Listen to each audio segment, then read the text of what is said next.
job of heterocyst in Nostoc as well as Cyanamina.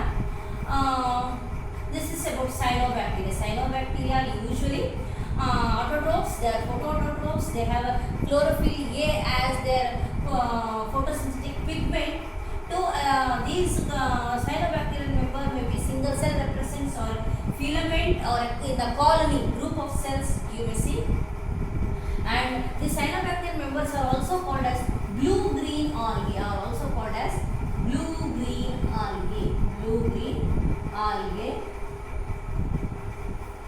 And if the area is water is polluted, this algal member or cyanobacteria grow in luxuriant growth of this algal member. You can expect that because we call that as algal bloom. We call that if there is an algal bloom, you can clearly say that the water body is polluted.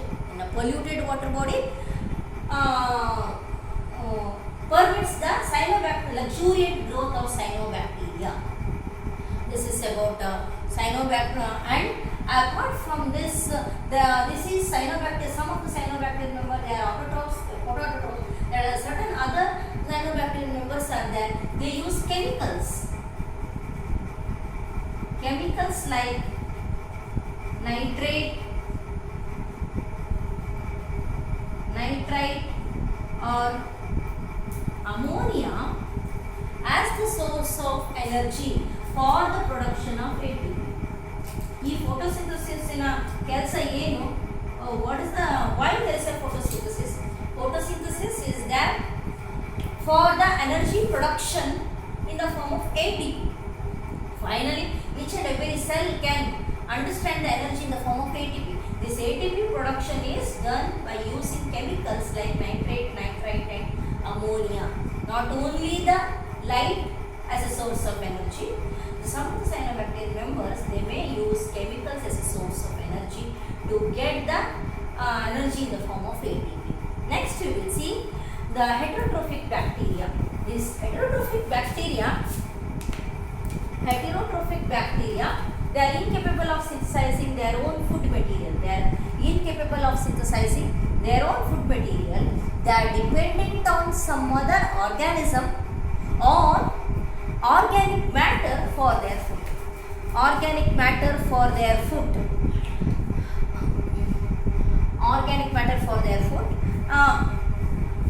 In that,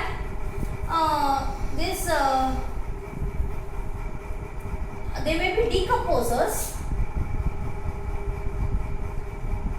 where they are feeding on the decaying organic matter, or sometimes they may be parasites which causes variety of diseases for the human beings like cholera, tetanus, like that. They may be parasite or they may be decomposer, or all the bacteria need not causes the disease or feed on the decaying organic matter. For example, we get curd from the milk.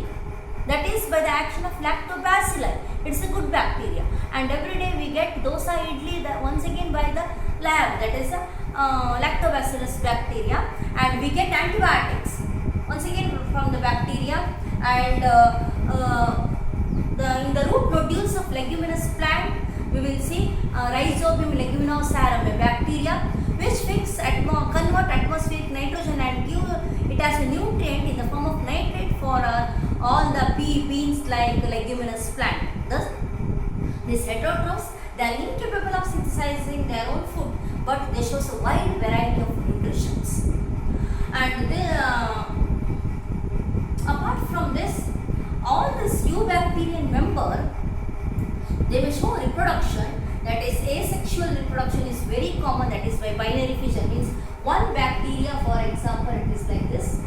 It is having genetic material, and it shows a cell division start in the form of a small notch from the side at the center of the plasma membrane, and this cleavage furrow continues to the interior.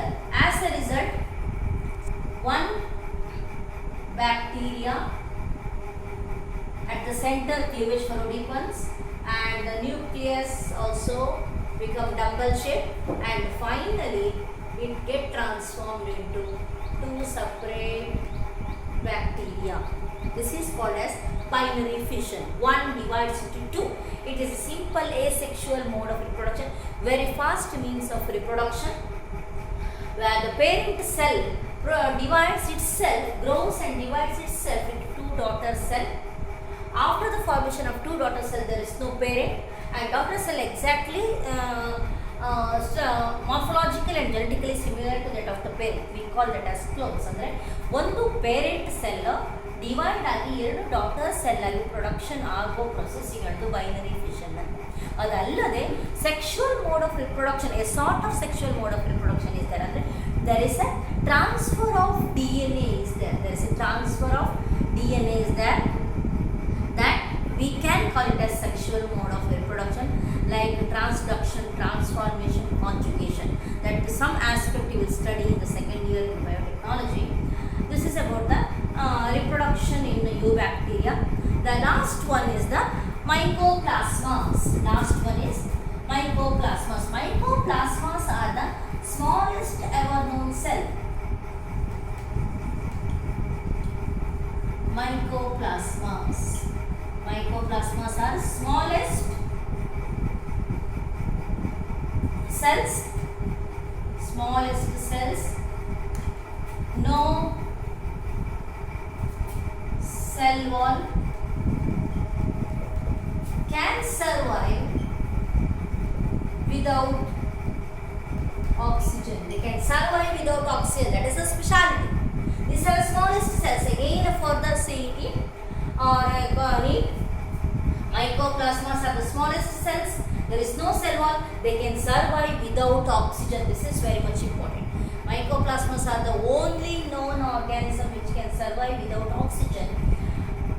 This is the some and most of the mycoplasmas causes a variety of diseases for the human beings and other organisms. This is about the kingdom Monera as such. We have studied the kingdom Monera, prokaryotes, unicellular, no nuclear envelope, autotrophs or heterotrophs, photoautotrophs or chemoautotrophs. They may be based on their shape, cocci, bacilli, vibrio and spirilla. The simple structure, complex behavior, reproduction asexually through binary fission, and there is a transfer of DNA is there. Next we have studied the three different groups: Archaebacteria, extremophils. There you will see methanogens, acidophils, thermoacidophils. They have a special chemical composition in their cell wall. Next, eubacteria may be cyanobacteria, blue-green algae. Chlorophyll A is their photosynthetic pigment, or they may use energy sources nitrate, ammonia and nitrate. Next, heterotrophs may be the milk curdling bacteria or the disease causing bacteria may come under these heterotrophs, or even the decomposers. And finally, mycoplasmas are the smallest cells, no cell wall, and can survive without oxygen. illade ಬದುಕಲಿಕ್ಕೆ ಸಾಧ್ಯ ಆಗೋ ಒಂದು ಅತಿ ಚಿಕ್ಕ cell ಅಂದರೆ mycoplasmas. They may cause diseases. ಇದಿಷ್ಟು kingdom Monera ಒಂದು ಅರ್ಥ ಆಗಿದೆ ಅಲ್ವಾ? Thank you. ನೆಕ್ಸ್ಟ್